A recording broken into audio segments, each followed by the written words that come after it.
Au TEP à tous, bienvenue sur la chaîne des panafricanistes par essence, par conviction et par excellence. Celle des citoyens qui émettent par nécessité et obligation de combat. Nous sommes une chaîne qui n'est guidée que par nos ancêtres et rien que par les ancêtres qui appartiennent à l'égrégore du monde noir. Par conséquent, nous ne croyons en aucun Dieu venu de l'étranger.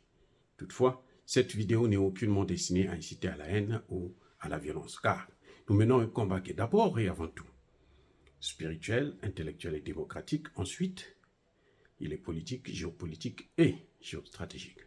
Contre l'impérialisme, le colonialisme, le néocolonialisme et l'endocolona, qui sont tous qualifiés de crimes contre l'humanité.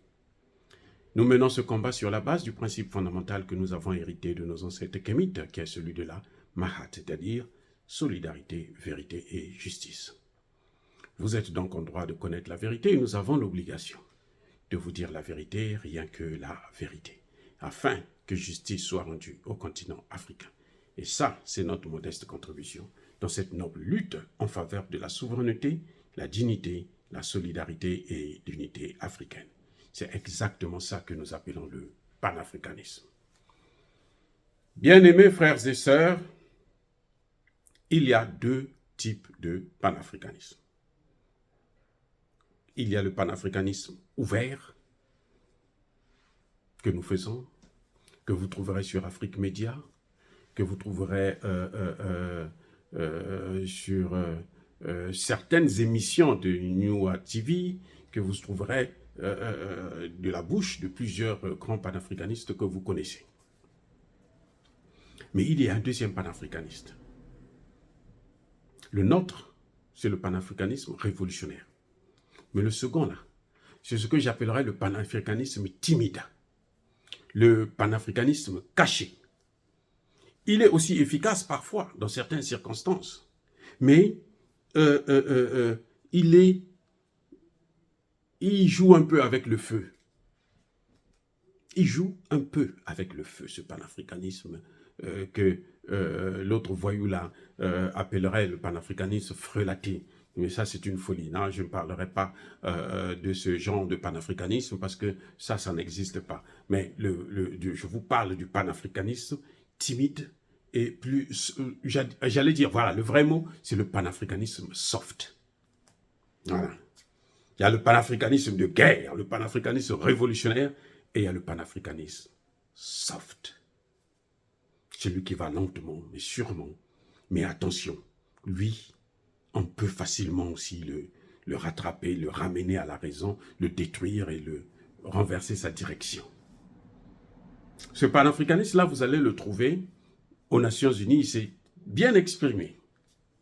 Les deux types de panafricanisme. Vous avez ça aux Nations Unies.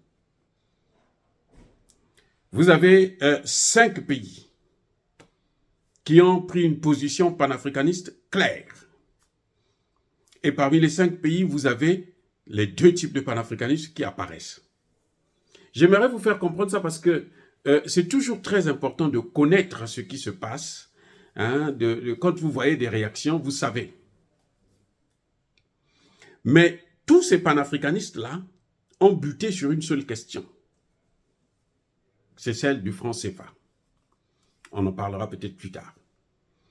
Donc, vous avez eu le discours du Mali, du Burkina Faso et du Niger. Parce que le Mali a parlé pour le Mali et le Niger. Donc, 3 pays. Vous avez aussi le discours du Centrafrique et du Togo. On peut ajouter dans le premier cas, vous avez aussi dans le deuxième cas, la Guinée. Ah oui, la Guinée aussi est dans un type de panafricanisme. Et dans ces deux-là.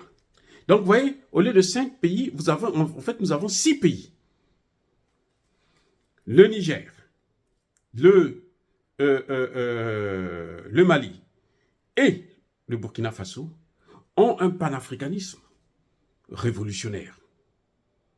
On frappe fort, on agresse, on affronte directement l'adversaire. On ne passe pas sur le dos de la cuillère, on tape, advienne que pourra. On y en a marre parce que Ça fait trop longtemps que ça existe. Vous avez écouté le discours du ministre burkinabé Bassolmé. C'était un discours, mais alors, Bassolma plutôt, c'était un discours, mais alors très, très, très combatif. C'était un discours de guerre. Là, c'est la guerre et il a remporté cette guerre. Parce que tous les Africains, la jeunesse africaine, tout le monde s'est levé pour ça. Vous avez écouté Abdoulaye Diop et vous avez qui a parlé pour le Mali et le Niger. Donc, vous avez aussi les actions menées par ces trois pays qui sont complètement différents de ce que nous avons vu ou ce que nous voyons au Togo, au Centrafrique et en Guinée.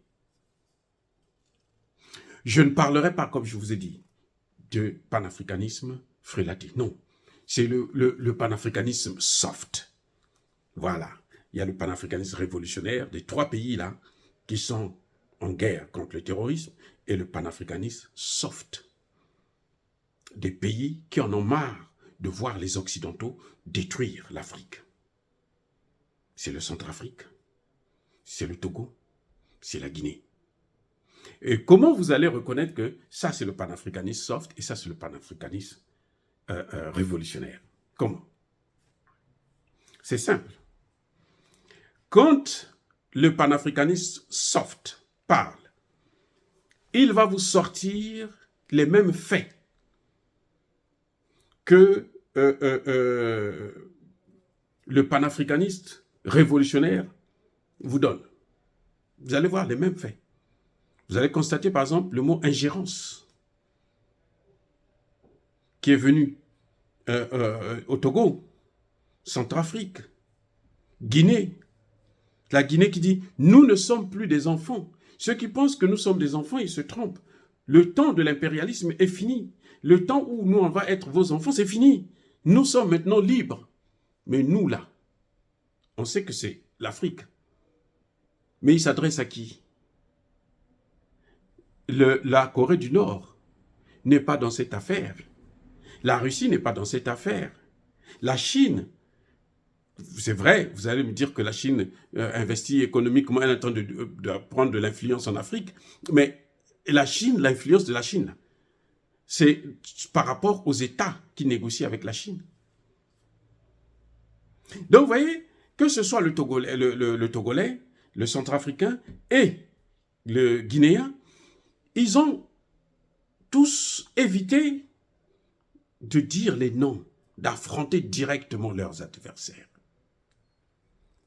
C'est aussi une stratégie. Hein? Je ne les condamne pas. Parce que vous allez voir que, en fait, on mène le même combat. C'est la démarche qui change. Et je vais vous dire pourquoi cette démarche est différente. Vous voyez? Donc, avec Doumbouya, avec Ducé, avec Touadéra, nous avons un langage, c'est comme si on voulait faire la diplomatie. Mais la mauvaise diplomatie. C'est pas la diplomatie, ça. On attaque, c'est vrai, mais on ne veut pas dire qu'on est en train d'attaquer. Par contre, lorsque vous avez, vous écoutez le Burkina Faso, le Mali, le Niger, on dit les communiqués du gouvernement nigérien, vous les entendez. Hein? La France a en train de préparer une guerre. La France a déposé des armes en Côte d'Ivoire, au Sénégal, au Bénin.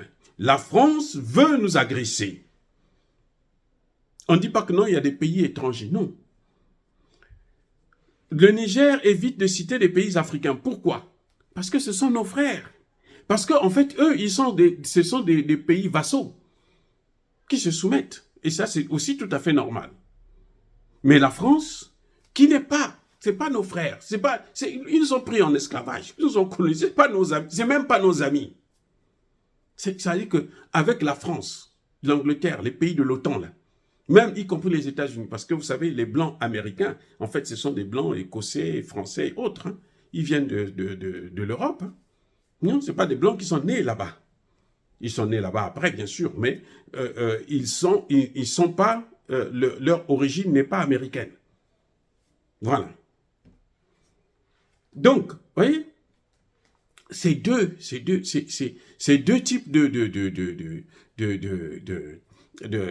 comment dirais-je, de panafricanisme se rencontrent sur le fait que il faut maintenant la souveraineté, il faut maintenant qu'il n'y ait plus des ingérences, il faut maintenant que la France enlève son genou sur notre cou, il faut maintenant sortir du franc CFA, il faut maintenant sortir. Donc, toutes ces questions-là, qui nous bloquent, qui nous met à genoux, qui nous réduisent au rôle de serviteurs et de mendiants, il faut arrêter avec ça. Ceux qui nous ont amené l'insécurité, il faut arrêter avec ça. Ils ont le même objectif, sauf que l'autre dit le nom, l'autre ne cite pas le nom, parce que l'autre veut faire plus de diplomatie que le deuxième. Mais la différence est laquelle? Pourquoi il y a cette différence? Voilà. Pourquoi il y a cette différence? Il y a cette différence parce que les autres ne connaissent pas les mêmes problèmes. Ah oui. Le Togo ne connaît pas vraiment le problème de terrorisme. Comment vous l'appelez? La Guinée ne connaît pas le problème de terrorisme. Le Centrafrique ne connaît pas le problème du terrorisme. Il y a un problème de rébellion. C'est différent du terrorisme. Eh oui, la rébellion, c'est différent du terrorisme. Alors que les autres, ils connaissent un problème de terrorisme. Ils sont en guerre. C'est complètement différent. Voilà ce qui fait qu'il y ait cette différence-là. Si un jour, je ne le souhaite pas, le terrorisme rentre au Togo, comme il est rentré au Mali, là, vous allez voir que l'attitude des Togolais va changer. Et c'est ça aussi le problème des Africains. C'est de pouvoir penser que comme ça se passe chez l'autre, bon, moi je suis épargné, moi je ne veux jamais rencontrer ça, alors que nous sommes tous dans le même bateau. On est visé. C'est le continent africain, ce n'est pas un pays africain, c'est le continent africain qui est visé. Y compris les pays arabes, là, la Tunisie et autres qui font le cinéma là, en voulant tuer les pauvres noirs qui veulent traverser. Donc, ce qui explique cette différence-là, ce qui cause cette différence, c'est le fait que les situations ne sont pas les mêmes. Les autres, ils sont victimes d'un impérialisme, d'un colonialisme soft, alors que les autres sont victimes d'un impérialisme de guerre. Un impérialisme violent, où on peut tuer les chefs d'État là comme des moutons, comme des lapins, comme des mouches, personne ne va dire un mot. C'est pour ça que vous avez cette différence.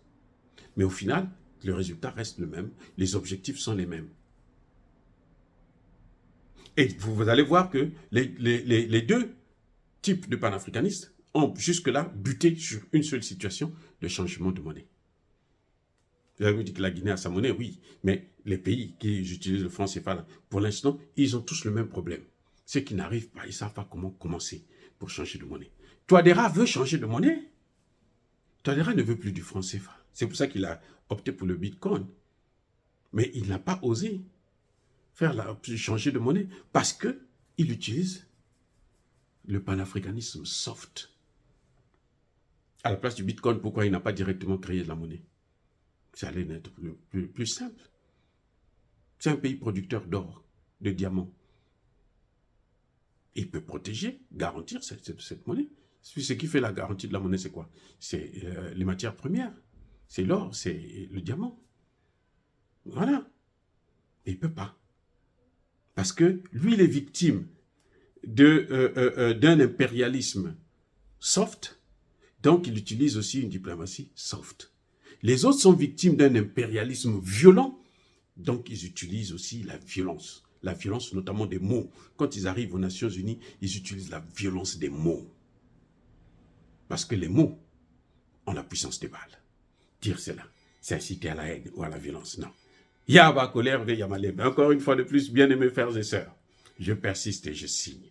Soyez bénis, abondamment bénis, par le Dieu de Kémite et par nos ancêtres angélisés. Mais que tous ceux qui persécutent le continent africain le pillent et le déstabilisent, qu'ils soient noirs, blancs, chinois, arabes, indiens, qui qu'ils soient punis, maudits, foudroyés, neutralisés, effacés, écrasés par ce Dieu des Kémites et par nos ancêtres angélisés. Vive l'Afrique éternelle. J'ai dit. et j'assume.